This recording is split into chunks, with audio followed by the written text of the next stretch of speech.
అది ఒక central jail. మహిళా నేరస్తులు మాత్రమే శిక్షను అనుభవించే జైలు అది. ఆ జైల్లో మహిళా ఖైదీల మధ్య ఒక మహిళ కొంతకాలంగా శిక్షను అనుభవిస్తూ ఉంటుంది.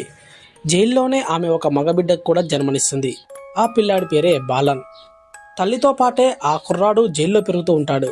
వేశ్యవృత్తిని కొనసాగించే శమ్నం కూడా అదే జైల్లో ఉంటుంది. అక్కడి నుంచి విడుదలైన వారిని వేశ్యవృత్తులకి దింపడానికి ఆమె ప్రయత్నిస్తూ ఉంటుంది. జైలు నుంచి బాలన్ తల్లి విడుదలవుతూ ఉండడంతో ఆమెను కూడా వేషవృత్తిలోకి దింపడానికి శమ్నం అయితే స్కెచ్ చేస్తుంది. తాను ఎవరన్నది, ఎక్కడి నుంచి బయటకు వచ్చిందన్నది ఈ ప్రపంచానికి తెలియకూడదని బాలన్ తల్లి భావిస్తుంది. తమ ఊరు, తమ పేరు ఎప్పటికప్పుడు మారుస్తూ సరైన గమ్యస్థానాన్ని వెతుక్కుంటూ ఆమె ప్రయాణం కొనసాగిస్తూ ఉంటుంది. ఇక ఆ సమయంలోనే ఆమె తన కొడుక్కి తమ పరిస్థితి అర్థమయ్యేలా కథలుగా చెప్పుకుంటూ వెళ్తుంది. తమ గురించి ఎవరికి చెప్పకూడదనేది 6 ఏళ్ల ఆ కుర్రాడికి అర్థమైపోతుంది కూడా. బాలన్ తల్లికి ఒక ఇంట్లో పని దొరుకుతుంది. ఊరికి దూరంగా, అడవికి దగ్గరగా ఉన్న ఇల్లది. అక్కడ ఒక బామ్మ మాత్రమే ఉంటుంది. ఆమె కొడుకు ఇంగ్లాండ్లో ఉంటాడు. కొన్ని కారణాల వలన కొడుకు పట్ల ఆమె కోపంగా ఉంటుంది. అయినా అతను నెలకు ఒకసారి కాల్ చేస్తూ ఉంటాడు. వీల్ చైర్కి పరిమితమైన ఆమె రక్షణ కోసమని ఒక గన్ దగ్గర పెట్టుకుంటుంది. బాలన్ తల్లి గతం ఏమిటనేది గ్రహించిన ఆ బామ్మ ధైర్యం చెబుతూ ఉంటుంది. హఠాత్తుగా ఆమె చనిపోవడం బాలన్ తల్లికి మళ్లీ బ్రతుకుపై భయాన్ని కలిగిస్తుంది. బామ్మను రహస్యంగా పూర్తి చేసిన బాలన్ తల్లి ఆమె చనిపోయిన విషయాన్ని కొడుకు దగ్గర దాచేస్తుంది. జైలు నుంచి విడుదలైన శమ్నం బాలన్ తల్లి ఎక్కడ ఉంటుందన్నది పసిగట్టి వెతుక్కుంటూ వస్తుంది. శమ్నం ఉద్దేశాన్ని అర్థం చేసుకున్న బాలన్ తల్లి ఆమెను చంపేస్తుంది.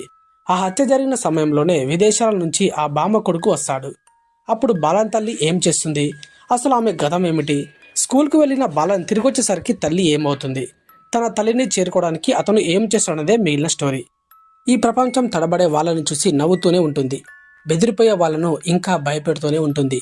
పారిపోయే వాళ్ళను తరుముతూనే ఉంటుంది. అలాంటి ప్రపంచానికి తామెవరన్నది తెలియకుండా, తమ ఉనికి తెలియకుండా ఒక తల్లి తన కొడుకును పెంచాలని అనుకుంటుంది.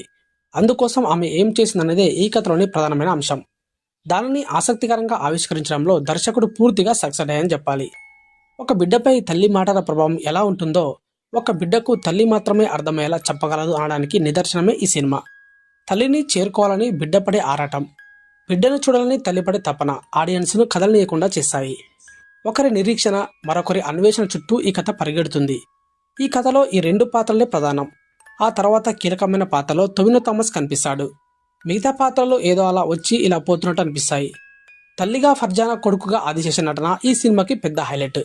ఎక్కువగా మాట్లాడకుండా చూపులతోనే భావాలు పలికించడం తల్లి పాత్రకు అవసరం. అందువలన విశాలమైన కళ్ళున్న ఆర్టిస్టును తీసుకున్నారు. తల్లి కళ్ళను పోలిన 6 ఏళ్ల కుర్రాడిని, అచ్చు అలాంటి కళ్ళు కలిగిన టీనేజ్ కుర్రాడిని ఎంపిక చేయడం దర్శకుడి ఆలోచన శక్తికి ఒక ఉదాహరణగా చెప్పుకోవచ్చు. షైజుకులీద్ ఫోటోగ్రఫీ, సుషిన్ శ్యామ్ నేపథ్య సంగీతం ఆకట్టుకుంటాయి. వివేక్ హర్షన్ ఎడిటింగ్ అయితే పర్వాలేదు అనిపిస్తుంది. ఈ కథ చాలా నిదానంగా మొదలై మనల్ని తనతో పాటు తీసుకుని వెళ్తుంది. తల్లి కొడుకులతో పాటు మనల్ని కూడా ఆ జర్నీ చేయిస్తుంది. వాళ్ళతో పాటు మనల్ని ఆందోళనకు, ఆవేదనకు గురి చేస్తుంది. ప్రీ క్లైమాక్స్, క్లైమాక్స్ అయితే నెక్స్ట్ లెవెల్లో కనెక్ట్ అవుతాయి. సన్నివేశాలకు తగిన లొకేషన్స్, ఎమోషన్స్, ట్విస్టులు కట్టిపడేశాయి. ఈ మధ్యకాలంలో వచ్చిన ఒక ఇంట్రెస్టింగ్ సినిమాగా ఈ బాలన్ ద మూవీని అయితే చెప్పొచ్చు. ప్రతి ఒక్కరూ తప్పకుండా చూడవలసిన సినిమా ఇది, బాలన్ ద బాయ్.